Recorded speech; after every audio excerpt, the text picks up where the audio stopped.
Phone করে এইসব দিচ্ছে। আর শাহজাহান শেখ কেন মনে হচ্ছে? শাহজাহান শেখের সাথে এনার একটা ব্যবসা প্রথম থেকে। শাহজাহান শাহ ভিডিও দেখছেন আপনারা ট্রেলার সিডি কিছু সত্য ঘটনা চক্রান্তটা কে করলো? ভিডিও স্কিপ করবেন না। আমি ভিডিও করবো না, একটু চিন্তা করলাম ভিতরে যে আছে ওখান থেকে ঘুরে এসে আমার সঙ্গে 3-4 জন আছে, আর যে করতে এসছে তার সবাই দিয়ে দিচ্ছে। আমার কাছে 5-7 দিনের একটা হালকা খবর পেলাম, কোর্টে যাবো দিদিবেলায় গাড়ি নিয়ে। এই প্রোগ্রাম থেকে পরিকল্পনা এখান থেকে বেলুনটা পেটে এখানে লাগিল, প্রশাসনের প্রতি আমার ভরসা আছে। আপনি কি সামনে সিটে বসেছিলেন? আর ছেলে পিছনে পিছনে সিটে বসেছিল। আজকে বসিরহাট আদালতে কোন কেসে যাচ্ছিলেন? বসিরহাট আদালতে আমি যখন আমার কাছে তাড়িয়ে দেয় একটা মিথ্যে রেপ কেস ছিল, তার ট্রায়াল ছিল, সেই কেসে যাচ্ছিলাম। এ তো মনে হচ্ছে শাহজাহান শেখ এই ফোন করে থানাতে, জেলে থেকে ফোন করে এইসব দিচ্ছে। আর শাহজাহান শেখ কেন মনে হচ্ছে? শাহজাহান শেখের সাথে এনার একটা ব্যবসা প্রথম থেকেই ছিল। হ্যাঁ, শাহজাহান শেখ যখন মানে ব্যবসা করেছিল এনার হাত ধরেই করেছিল।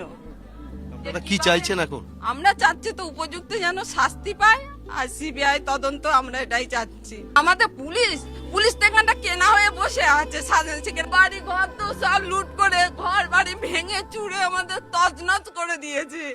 পুলিশের ভাষা আবার কোন ভাষায় করবো আমরা? বলছেন কি পুলিশের ভাষা? আপনারা বলছেন শাহজাহান শেখের কথা, কিন্তু শাহজাহান শেখ তো জেলে রয়েছেন। উনি জেলে থাকতেই পারে, নামে উনি জেলে আছে, ওনার সব কিছু এখানেই ওর। উনি জেলে থেকে যেটা, এখানে থেকে যেটা না করতে পারছে উনি জেলে থেকে সেটাও করছে। উনি আরো ভালোভাবে করতে পারছে জেলে থেকে। নিহাতি দুর্ঘটনা না, এটা পরিকল্পনা মাফিক অ্যাক্সিডেন্ট করানো হয়েছে, যেহেতু উনি আদালতে না যেতে পারে। এই শাহজাহান শেখের মামলা, শাহজাহান শেখ বিভিন্ন রকম মানে ব্যবসা ক্ষেত্রে 78 লাখ টাকা একটা মিথ্যা মামলায় ফাঁসিয়েছে, তারপরে একটা রেপ কেসে মিথ্যা মামলায় ফাঁসিয়েছে ভোলা ঘোষকে, মিথ্যা মামলায়।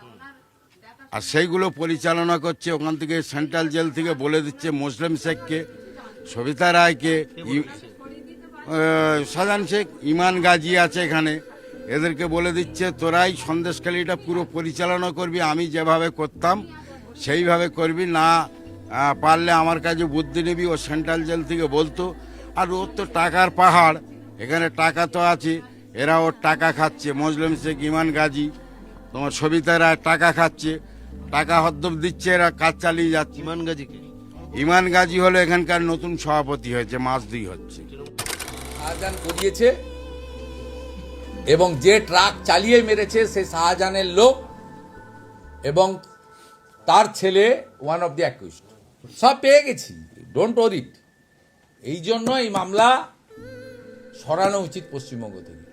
যাদের কমপ্লেনার, পদ্মা সহ অন্য যারা কমপ্লেনার, তাদেরকে দিয়ে আমি তাদের অনুরোধ করব, উপদেশ দেব, দাদা হিসেবে উপদেশ দেব যে তারা মামলা সরানোর জন্য অন্য স্টেটে সুপ্রিম কোর্টে যাওয়া উচিত। দেখুন, বিরোধী দলনেতা তো কোনো কিছু ঘটলেই এই ধরনের, তাহলে হাতরাসের ঘটনা কেন, তদন্ত কেন উত্তরপ্রদেশে ছিল? তো তখন তো বিজেপি সেটাকে রাজ্যের বাইরে পাঠায়নি। ঘটনাক্রমের কেন্দ্রীয় চরিত্রগুলোর রহস্যময় মৃত্যু, ফলে বিজেপি, সিপিএম এদের মুখেই কথাগুলো সাজে না। বাইরে নিয়ে যাওয়ার কথা বলছে, তো বিজেপি রাজ্যে যদি খারাপ ঘটনা হয় তখন তো বাইরে নিয়ে যাওয়ার কথা আসে না। বিজেপি শাসিত রাজ্যে যখন অপকীর্তি ঘটে, বিজেপি শাসিত রাজ্যে যখন কোনো একের পর এক রহস্যময় কাণ্ড ঘটে, তো তখন সেগুলো বাইরে নিয়ে যাওয়ার কথা হচ্ছে না কেন? একটা এক্সচেঞ্জের একটা করতে পারেন, সেইগুলো বাংলায় হবে আর বাংলারগুলো সেখানে হবে। এইটাই বাকি রেখেছেন শুভেন্দুবাবু। তদন্ত হোক, পুলিশ নিশ্চয়ই তদন্ত করলে পরিষ্কার কিছু বেরোবে। তো অ্যাক্সিডেন্টের উপর কথা হয় যে আমি কোর্টে যাচ্ছিলাম, সেই সময় আমি সাইড দিয়ে যাচ্ছিলাম, হঠাৎ করে একটা লরি এসে এটা করে। কি বললেন যে জেনে বুঝে মেরেছে, মানে এইটা আমি বলতে পারবো না, ওই সময় তো তিনি সেই মুডে ছিলেন না যে বলতে পারবেন জেনে বুঝে মেরেছেন, কিন্তু এটা তদন্ত করলে বেরিয়ে আসবে। আমার সঙ্গে সবারই ঘনিষ্ঠ, মানে এইটুকু বলবো, সন্দেশখালী সব মানুষের সঙ্গে আমি খোলামেলা কথা বলার চেষ্টা করি, যেহেতু তাদের ভোটে আমি নির্বাচিত। ফলে আমার সঙ্গে এমনি কারো সুখ দুঃখে সবসময় কথা হয়, সে আমার ব্যক্তিগত কোনো শত্রু নেই। সেই ক্ষেত্রে বলবো এই বিষয়গুলো তদন্ত না করলে বেরোবে না, তদন্ত করার জন্য আমি পুলিশ প্রশাসনকে জানাবো।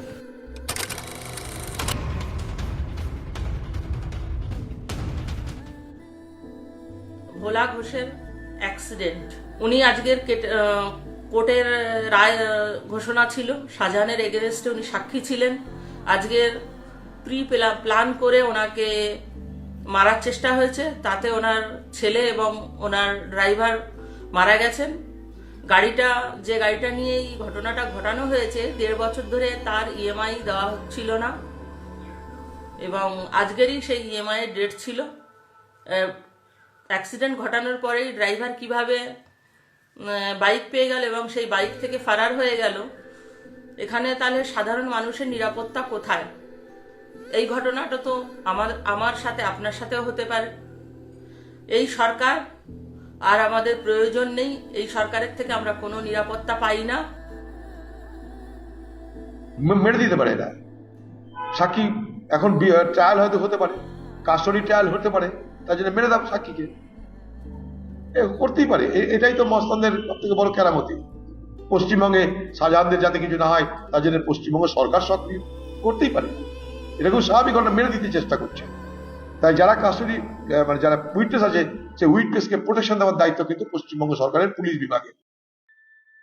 প্রথমেই তো তুমি বলতে পারবে না যেটা অ্যাক্সিডেন্ট ঘটনা, সেটা দুর্ঘটনা না ঘটানো হয়েছে, তদন্ত সাপেক্ষ।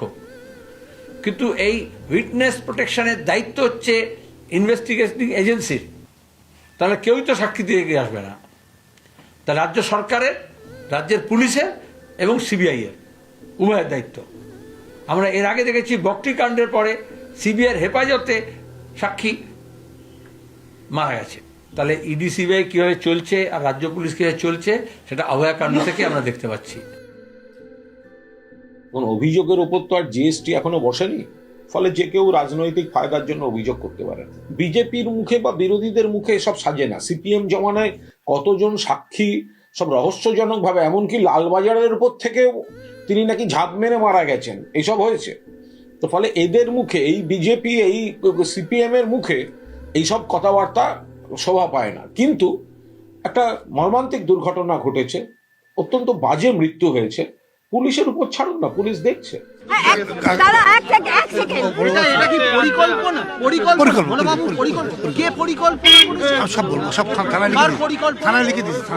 কার নামে অভিযোগ করলেন? আলিমের নামে অভিযোগ করলেন? সব থানায় বলবো। গোলাম বাবু, একটাই প্রশ্ন আমার, আপনি যখন এসেছিলেন, আপনি যখন আজ সকালবেলা বেরিয়েছেন, সেটা কি আগে থেকে জানতো? আগে থেকে কি সবাই জানতো? না, ওরা নিজেরাই লোকেশন করে নিয়েছে, সব দিয়ে দিয়েছে এখানে, সব জানাই দিয়েছে। আপনি কি আলিমের নামে অভিযোগ? সব আমি জানা সব। আলিমকে চিনতে পেরেছিলেন আপনি? একদম।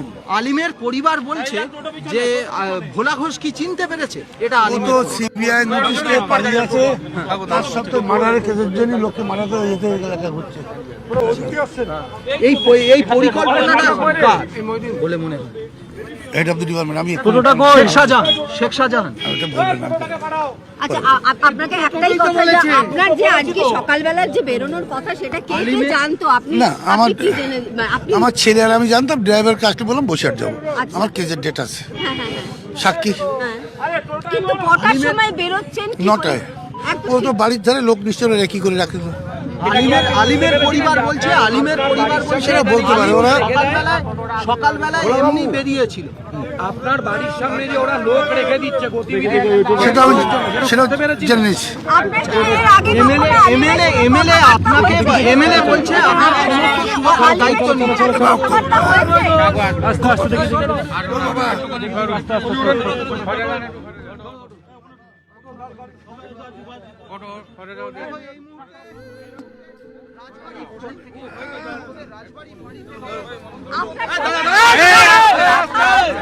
এর আগে কি আলিমের সাথে কথা বলছেন? বাড়ি চলুন, সবাই বাড়ি চলুন, বাড়িতে হবে কথা। এই তো